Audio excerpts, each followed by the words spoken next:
The Story of the Cowbird's Egg.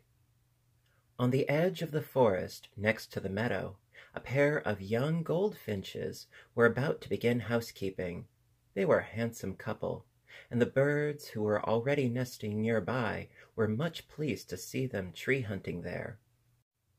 Mr. Goldfinch was a fine, cheerful little fellow, every feather of whose black and yellow coat was always well oiled and lying in its proper place. His wife was dressed in a dull greenish-brown with a touch of yellow on her breast. "Bright yellow and black does very well for Mr. Goldfinch," she would say, "but for one who has to sit on the nest as long as I shall have to do, it would never do. People would see me among the leaves and know just where to find my eggs." Mr. Goldfinch thought that there was never a bird who had a prettier, dearer, or harder working little wife than he, and he would wonder how he had ever been happy before he knew her. That is a way that people have of forgetting the days that are past, and the truth is that Mr. Goldfinch had made fun of the robins and the other birds all spring because they had to build nests and hunt worms for their babies, while he had nothing to do but sing and sleep and feed himself. In those days the robins used to call after him as he flew away, "Silly fellow, silly fellow, silly." They knew that there is something sweeter in life than just taking good care of oneself. One afternoon Mr. Goldfinch saw a tiny green-brown bird on the sweetbrier bush, and as he watched her, he thought her the most beautiful creature he had ever seen. She had such a dainty way of picking out the seeds, and gave such graceful hops from one twig to another. Then Mr. Goldfinch fluffed up his feathers and swelled out his throat and sang her such songs as he had never sung before. He did not want her to speak to anyone else, and yet he could not help her doing so, for goldfinches always go together in crowds until they have homes of their own, and at this time they were having concerts every morning. He showed her where the finest dandelion seeds could be found, and one bright and sunshiny day she became Mrs. Goldfinch, and they went together to find a place for their home. They began one nest, and had it nearly done, when Mr. Goldfinch said it was not in a good place, and tore it all to pieces. Mrs. Goldfinch felt very badly about this, and talked it over with some of her goldfinch neighbors. They told her not to mind it at all, that their husbands often did the same thing, and that sometimes they came to like the new place much better than the old. At any rate, there was no use in getting cross about it, because that was something she would have to expect. Mr. Goldfinch was sure that they had built too near to the ground, and he had chosen a crotch above. Toward this he was dragging the bits of grapevine and cedar bark which were woven into their first nest. He said they could also use some of the grasses and mosses which they had gotten together, and he even told his wife of some fine thistledown which he could bring for the inside where the eggs were to be laid.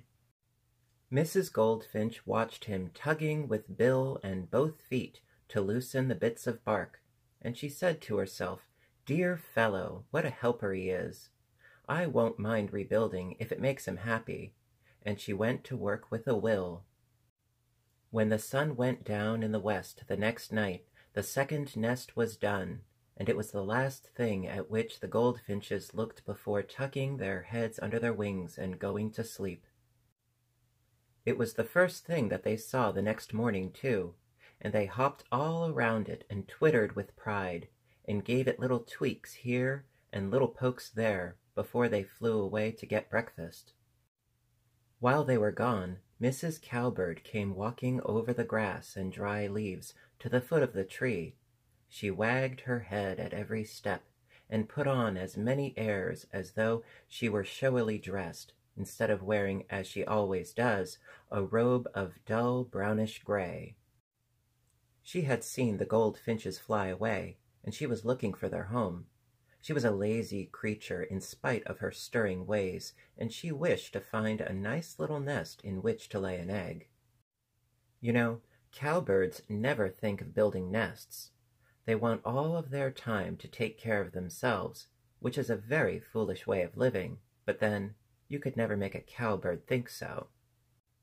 "That nest is exactly right," said Mrs. Cowbird. "I will lay my egg there at once, and when Mrs. Goldfinch has laid hers, she will have to hatch them all together and take care of my baby for me. What an easy way this is to bring up one's family. It is really no work at all, and I am sure that my children will get along well because I am always careful to choose the nests of small birds for them. Then they are larger and stronger than all the other babies and can get more than their share of food." So she laid a big white egg with gray and brown spots on it in the goldfinch's new home, and then she flew off to the cowbird flock, as gay and careless as you please. When the goldfinches came back, they saw the egg in their nest and called all their neighbors to talk it over. "What shall I ever do?" said Mrs. Goldfinch. "I wanted my nest for my own eggs, and I meant to lay them tomorrow. I suppose I shall have to sit on this one, too, but it won't be at all comfortable." "I wouldn't," said one of her neighbors, a yellow warbler. "I left my nest once when such a thing happened to me, and built a new one for my own eggs." "Oh dear," cried Mrs. Goldfinch, "we have built 2 already, and I cannot build another." "Well, whatever you do," said a vireo, "don't hatch the big egg out with your own. I did once, and such a time as I had. The young cowbird pushed 2 of my little vireos out onto the ground, and ate so much that I was quite worn out by the work of hunting for him." "My dear," said Mr. Goldfinch, "I have an excellent plan. We will put another floor in our nest, right over this egg, and then by adding a bit all around the sides, we can have plenty of room for our own children. It will be much less work than beginning all over again, and then the cowbird's egg will be too cool to hatch." Everybody called this a most clever plan, and Mr. Goldfinch was very proud to have thought of it. They went to work once more, and it was not so very long before the new floor was done, and the new walls raised. Then, oh, wonder of wonders, there were soon 4 tiny pearly eggs of their own lying on the thistledown lining of the nest. Mrs. Goldfinch had to stay very closely at home now, but her husband went off with his friends a great deal. He bathed and sang, and preened his feathers, and talked about his queer nest and his bright little wife, after the manner of goldfinches everywhere. His friends laughed at him for helping so much about the nest, for you know, goldfinches do not often help their wives about home. He cocked his handsome head on one side and answered, "My wife seemed to need me then. She is not so very strong, and I do not know what she would have ever done about the strange egg if I had not been there to advise her." When he got back to his home that night, Mrs. Goldfinch said, "I have been wondering why we did not roll the cowbird's egg out on the ground, instead of going to all that trouble of building around it." And Mr. Goldfinch declared that he believed she was the only bird who had ever thought of such a thing. "It could have been done just as well as not," he said. "I must tell that to the other birds in the morning. How lucky I am to have such a bright wife. It would be dreadful if such a clever fellow as I had a dull mate."